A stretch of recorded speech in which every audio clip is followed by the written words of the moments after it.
Alrighty, I'm going to go a little bit more into depth here, hopefully, on my install that I did. This is video number 3. I mean, the wiring, I know it looks ugly right now and everything, but I'm going to be putting that all into looms and whatnot and so on and so forth. But it's actually just super simple to get all this hooked up if you got mechanical skills of somewhat. I mean, if you're working on a hood vehicle, you've obviously done a custom V8 swap, for instance, on a Ranger like what I've done. Bolting this on, no problem whatsoever.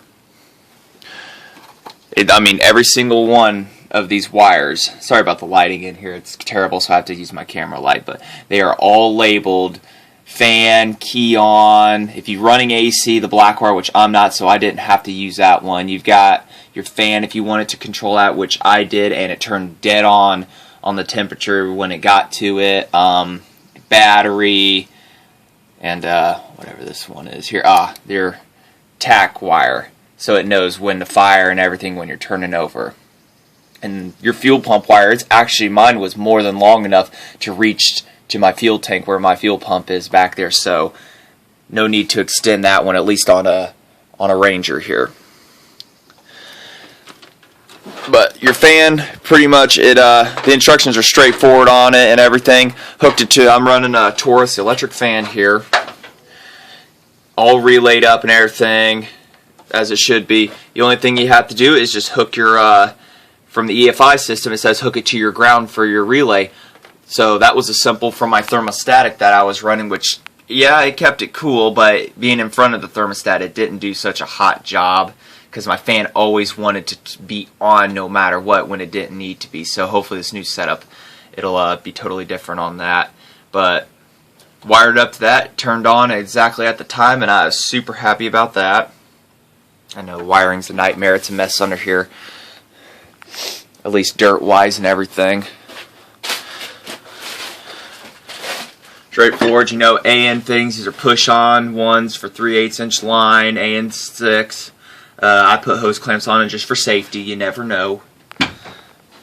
Kind of just temporary fuel line setups and everything. Just any universal high pressure pump filter will do the job, and went to Advance Auto, asked him that I needed one. He came out with this nice small compact one, does the job. I don't know where the box is. Oh, here it is. Well, sorry about the light. There's your number right there.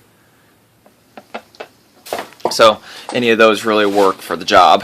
I know it's kind of messy down there by the steering shaft, but believe it or not, nothing's actually going to tangle up. And it won't for sure when I'm done. My interface wire, I got to route that in through the firewall. I got a hole somewhere in there to be able to do that, so it just temporarily run for testing purposes yesterday. Get out of the way here and I'll go and show you the fuel pump, which is an E2000. A little bit of research on that one. I paid $25 on eBay for it, and they run at 70 psi.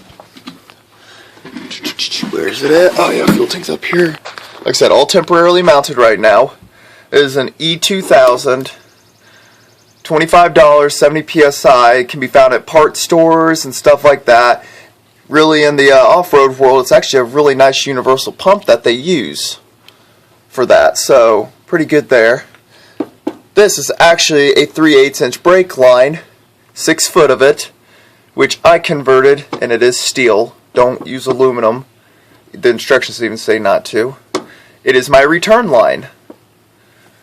Works really good, and it was cheap. So that's all the way along the frame and up. We'll get to the O2 sensor here in a minute. My really good engineering part, which my buddy helped me with, is up here.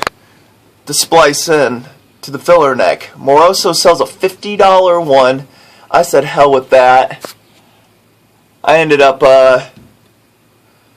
going to my local farm store, $1.69 for the PVC, and had that tapped in a brass, 3/8 brass, for $1.99. So there's like my $4 setup, and then got your hose clamps. Works like a charm. And the O2 is with the kit, you can get the bolt on, which is what it comes with. You can bolt it in and clamp it on, which is what I did for now, and then later on you can weld it on. I'll be redoing my exhaust system here because it is ugly, and it was just built at the time just to get it on the road. So it's right there. I'm proper distance from a flange collector and everything. It says 2 to 4 inches. That was the best spot right there. I know it's right above the shaft, but I actually never flex up that high or anything, which is a positive. And if I do, well, I'm going to find out soon enough. But not difficult to put in. If you have a second set of hands, awesome. You know, everybody sees these professional videos of them working on Chevelles or Camaros, stuff like that, putting these EFIs on. Awesome for them, but average Joes don't really own something like that. They own something like this. And this truck here is a 1983 Ford Ranger. I've done a straight axle swap to it with a Dana 30. It's all custom lift to put into it.